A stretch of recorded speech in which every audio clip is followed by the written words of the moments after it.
보신 것처럼 파주의 한 호텔에서 20대 남녀 4명이 사망한 사건과 관련해 계획범죄 정황이 새롭게 포착됐습니다. 이 내용과 함께 한 주간의 이슈까지 하나씩 짚습니다. 네, 장현주 변호사 계속해서 수고해 주시고요. 권상인 시사평론가 새로 모셨습니다. 안녕하세요. 안녕하세요. 네, 파주 호텔 사망 사건 의문점들이 많은데 일단 경찰이 계획범죄 정황을 포착했어요. 네, 그렇습니다. 남성들이 살해 도구를 미리 준비한 사실이 확인됐는데요. 남성 2명 지난 8일 객실에 처음 들어간 후에 여러 차례 방을 드나들었습니다. 9일에도 방을 나갔다 들어왔는데 남성 손에 살해 도구가 들려 있었던 장면이 CCTV에 포착된 겁니다. 사건 현장에는 이 남성들 9일 들고 간 살해 도구보다 훨씬 많은 살해 도구 그리고 입을 막은 데 쓰였던 것으로 알려진 청테이프가 발견돼서 경찰은 이들이 호텔방에 들어가기 전에 미리 이 다량의 살해 도구와 테이프를 준비한 것으로 보고 있습니다. 네, 숨진 여성들과 이 남성들과의 관계 이건 어떻게 되는 건가요?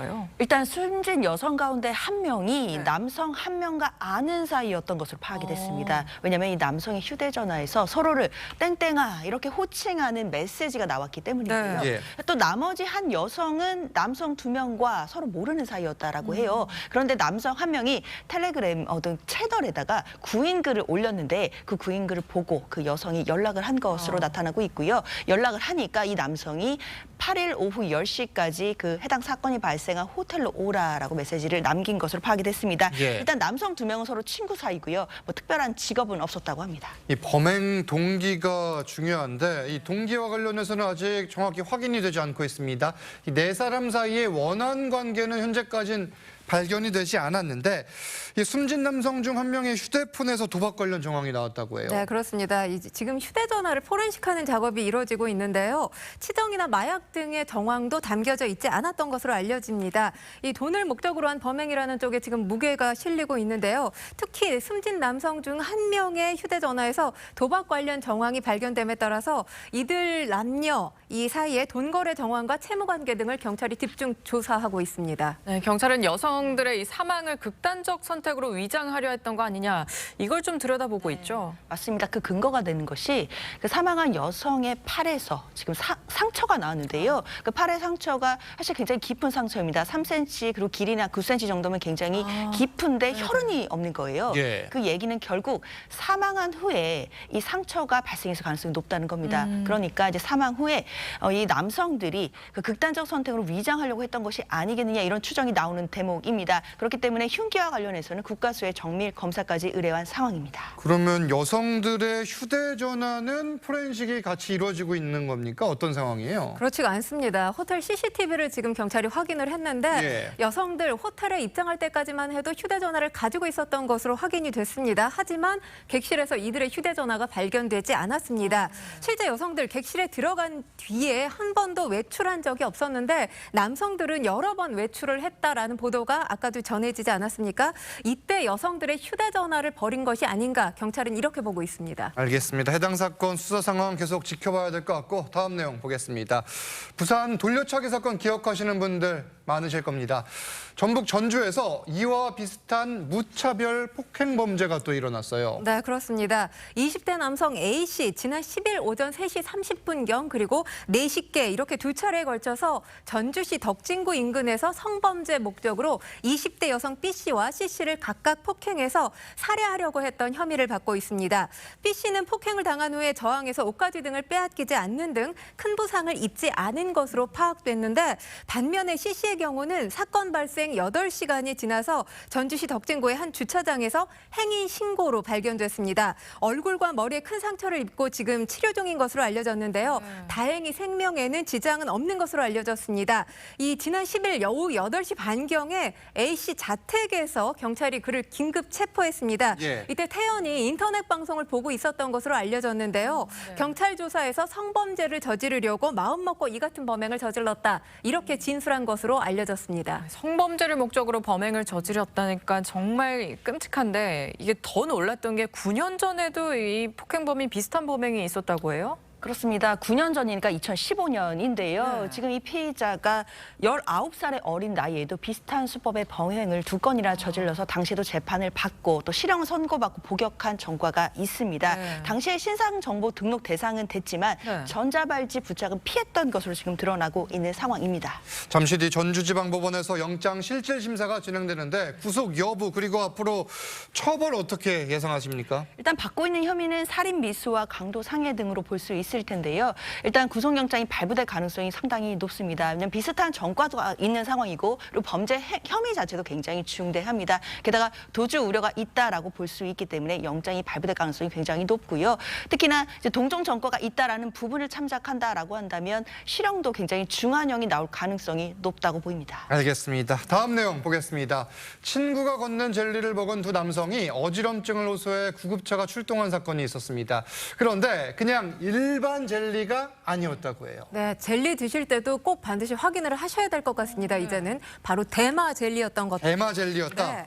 경찰 이 대마 젤리를 먹은 30대 남성 A씨 등을 포함해서 4명을 검거했는데요. 이 4명 친구 사이입니다. 지난 11일 오후 8시쯤 광진구의 한 식당에서 A씨가 건넨 대마 젤리를 먹은 혐의를 받고 있는데 당시 A씨 다른 3명에게 먹으면 기분이 좋아지는 거다 이러면서 대마 젤리를 건넨 것으로 알려졌습니다. 이 중에 2명이 젤리를 먹은 이후에 어지러움증과 구토 증세를 호소하면서 119에 신고를 했고요. 이를 수상히 여긴 구급대원들 이상한 낌새를 눈치채고 경찰에 알린 겁니다. 네, 경찰은 일행 4명을 긴급 체포하고 마약 구매 경위 등을 조사하고 있습니다. 이 대마 성분 젤리인지 알고 먹었는지 여부 이게 좀 중요할 것 같아요. 그렇죠. 일단 두 가지로 좀 봐야 될 것 같아요. 이 대마 젤리를 어떻게 확보했는지 이게 1번이고요. 그 네. 다음에는 먹었을 때 알고 먹었는지 이 두 가지입니다. 일단 뭐 지금 관련자들이 태국에서 사온 젤리를 먹었다 뭐 이런 진술을 하고 있다라고는 하는데요. 예. 그렇다고 하더라도 확보 경위가 중요한 것이 대마 성분이 들어있는 것을 알고 구매를 했다라고 한다면 마약 취득죄도 가능할 수가 있기 때문에 그런 부분 살펴야 될 것 같고 그리고 함께 나눠 먹은 일행들도 이게 대마 성분이 들어있는 젤리인지를 알고 먹었다라고 한다면 마약법으로 같이 이제 입건되고 처벌될 수 있는 부분이 있기 때문에 이런 부분에 대해서 집중적으로 수사가 들어가야 될 것으로 보입니다. 이 대마 젤리 뭐 태국이나 동남아 등지에만 있는 걸로 알았는데 지금 국내에도 퍼져 있다는 얘기입니까? 어떻게 봐야 돼요? 일단 수치로 정확하게 말씀을 드리기는 어려운 상황이지만 국내에 상당히 널리 퍼져 있는 것으로 알려졌습니다. 실제로 세관에 적발되는 사례가 증가하고 있다고 하는데요. 예. 이와 같은 사건이 지난 10일에도 있었습니다. 서울 서초구의 아파트에서 누나와 함께 대마 젤리를 먹은 20대 남성이 병원으로 옮겨지는 사건도 있었습니다. 사실 대마를 합법화한 국가들이 늘어나고 있는 추세입니다. 그러다 보니까 사실 대마와 관련해서 경각심을 잃기 쉬운 것도 사실인데요. 비교적 접하기 쉬운 이 대마 관련 제품들 마약의 길로 빠지기 쉬운 지름길이라는 것 꼭 기억하시기 바랍니다. 알겠습니다. 저희는 다음 주제로 가보겠습니다. 이 내용 뭐 이미 알고 있는 분들도 있으실 겁니다. 요즘 쿠팡 멤버십 회원으로 편하게 배송 이용하시는 분들 많을 텐데 쿠팡이 어제 멤버십 요금을 월 7,890원으로 갑자기 올려서 여러 말들이 나오고 있어요. 근데 인상폭이 상당히 크기 때문에 예. 부담되시는 분들이 많으실 수밖에 없습니다. 4,990원에 지금 이용을 할 수 있는데요. 7,890원으로 58%가량이 인상된 겁니다. 신규 회원은 오는 13일부터 이 인상된 회비가 바로 적용이 되고요. 기존 회원의 경우는 8월부터 인상된 요금이 적용됩니다. 쿠팡에 따르면 이번 멤버십 인상의 근거 다양한 혜택을 들고 있습니다. 일단 뭐 와우 멤버십 무료 배송, 배달, 직구, 또 무료 반품, 무료 OTT 이렇게 5무 혜택을 준다는 겁니다. 예. 하지만 뭐 소비자들 요즘 상당히 사실 먹고 사니 좀 팍팍해진 시대이지 않습니까? 맞아요. 부담이 되는 건 사실입니다. 네, 요금이 인상된 이유를 두고도 사실 논란이 되고 있는데 중국 이커머스와 출혈 경쟁 비용을 회원들에게 떠넘긴 거 아니냐 이런 지적들이 나와요.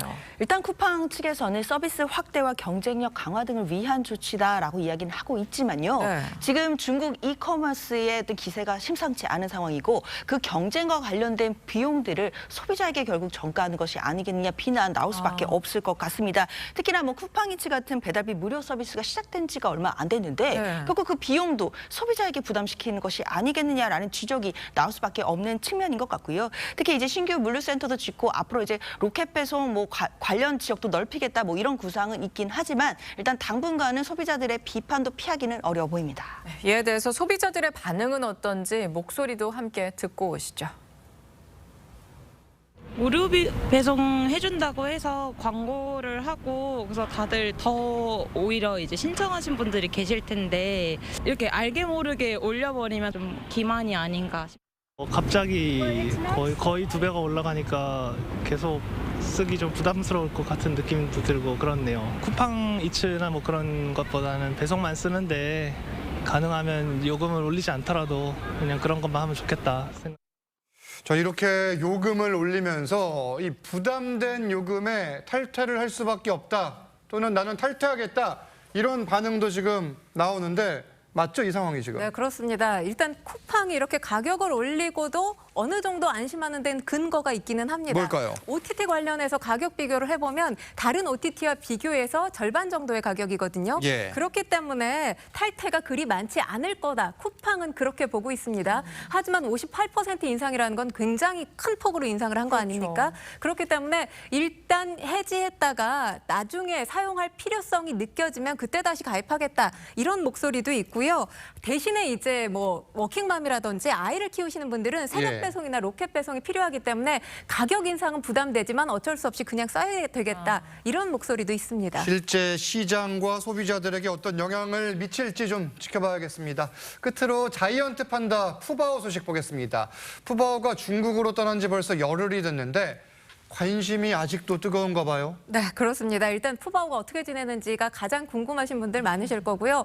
또 서울시가 운영하는 시민참여 플랫폼에 이 푸바오를 서울 대공원으로 데려와서 서울 시민들 볼 수 있게 해달라 이런 시민 제안 글이 올라오기도 했습니다. 해당 제안 다음 달 8일까지 공감 투표가 진행되고요. 또 관련해서 여행 상품도 출시가 됐는데 예. 이 여행 상품 보면 청도 4, 5일 패키지 여행이라고 합니다. 이 판다 테마파크와 푸바오가 있는 선수핀 기지, 두장행 기지 등 최대 3곳의 판다 기지를 방문하는 상품이 팔린다고 합니다. 그런데 판다의 고향 중국 수촨성에서 자이언트 판다의 사체가 발견됐다.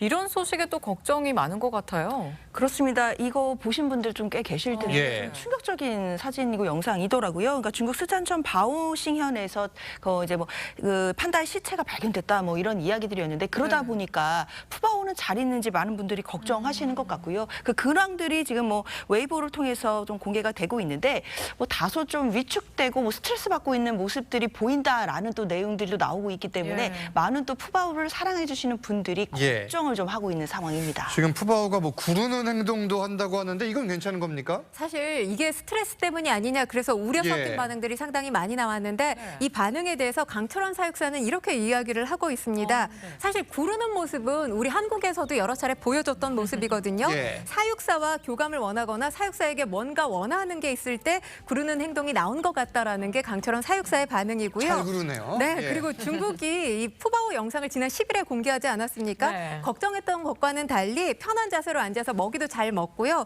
또 중국 사육사가 손을 만져도 안정적인 모습을 보이고 있습니다. 알겠습니다.